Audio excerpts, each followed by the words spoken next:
Hello guys, good morning. Gagawa pala ako ngayon ng breakfast ng aking amo. At ang gusto niyang breakfast ngayon ay itong itlog na may cream cheese, cooking cream, asin at paminta. At saka, yun nga lang, napadamihin ko yung paglagay ng paminta pero okay. Okay lang yan kasi gusto naman niya.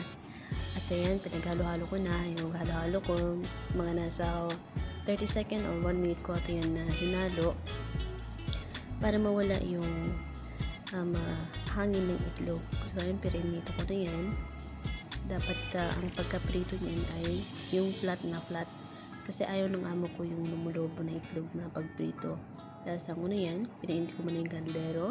At saka, yung palayok na maliit. At saka, nilagyan ko ng olive oil na konti. Tapos, ayan, na ganyan na yan. Ganyan na siya. Parang papel lang yung, yung itlog.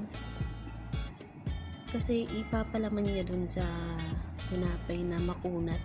Ewan ko kung anong pangalan nun. Makikita niyo yun dun sa huli ng aking video. Ayan. So, ayan na, naluto na. Ayan, ganyan yung tinapay na sinasabi ko. Tsaka yung yung cheese. Yung cheese ba yan o yogurt. Tsaka kumuha ko ng leban. At tsaka ready to serve na. Salamat!